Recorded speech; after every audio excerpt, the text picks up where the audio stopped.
Author Daniel Allott set out on a 3-year journey through swing states to better understand President Donald Trump's presidential victory back in 2016.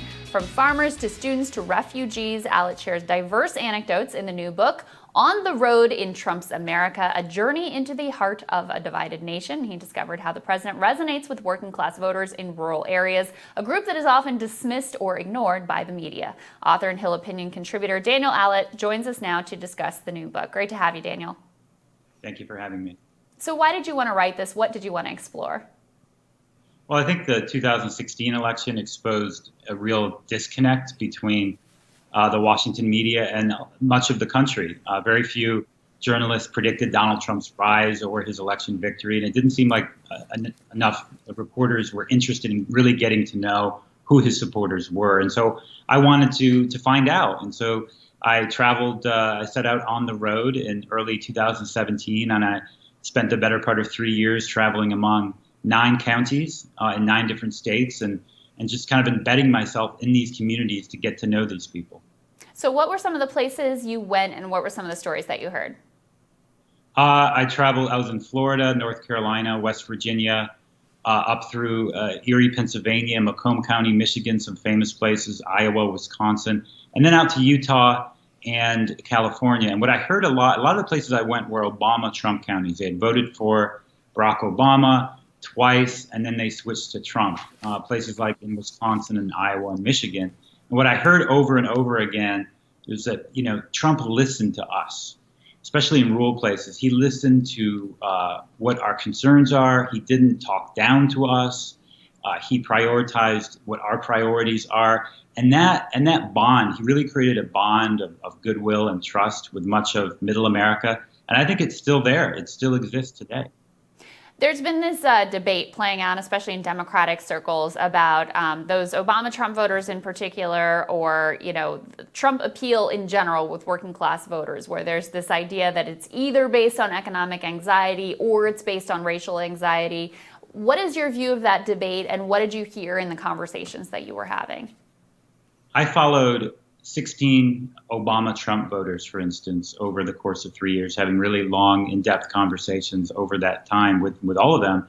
And I found a disappointment in Barack Obama and a feeling that the Democratic Party had moved too far to the left for a lot of people who were, registered Democrats in rural places in Middle America.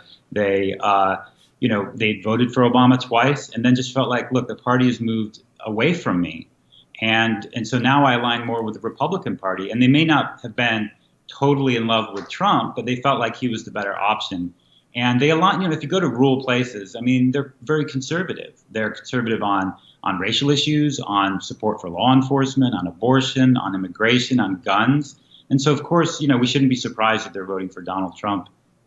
Yeah, and a lot of what you just laid out there are cultural issues rather than economic issues. And I think a lot of times, because if you poll something like increasing the minimum wage, if you poll labor rights, you'll find a lot of people who ultimately supported Trump after having voted twice for Obama. They're actually relatively left on a lot of economic issues, and it's more these cultural issues that pulled them over to the right. You mentioned a sense of disappointment in Obama. Were there specific policies, specific approaches, or just this general sense that the party doesn't represent me anymore? It depended on who I talked to. A lot of people were disappointed in Obamacare. Their premiums went up, maybe some of the foreign policy things that he did. But generally, people felt like, look, Obama ran as somebody who would bridge the partisan divide and heal the racial divide, and they felt that he hadn't done that. And a lot of people were very resentful. They felt like they were duped by Obama. And so as a consequence, they were very open to voting for Donald Trump. And I think, if the Biden campaign thinks that they're going to be able to win back a lot of these former Obama voters that went to Trump, I think they're going to be wrong. I think they're wrong about that, because I found that among the 16 that I followed, 14 are committed to voting for Trump again. And has anything, I know you reported out the book before coronavirus hit, but I know you've stayed in touch with a lot of these folks who've become, friends and acquaintances.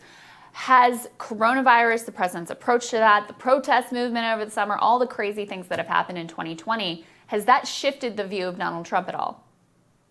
Very little. Among the people I talked to, the hundreds, the battle lines were drawn a long time ago. And that's one of my main conclusions.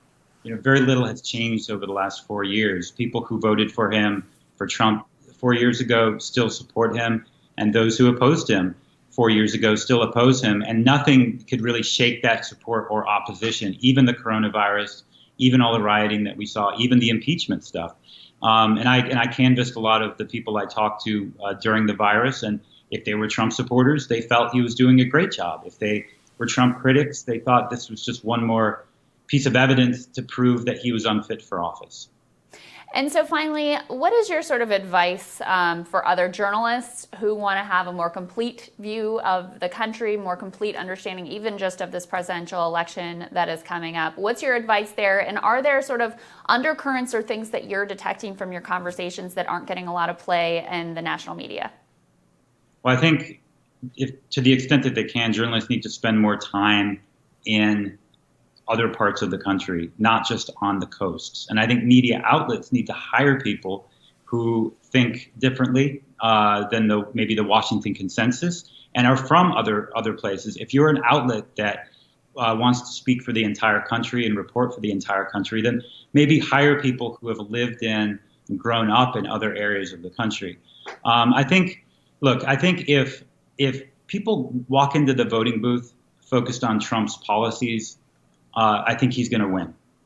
But I think if people walk into the voting booth thinking about his personality and character, things that we see on Twitter every day, all the drama surrounding Trump, I think they'll lose. And I think that's sort of the decision that we're gonna have on Election Day.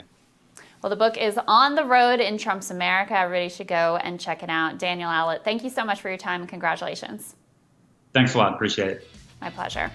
I will have more Rising for you after this.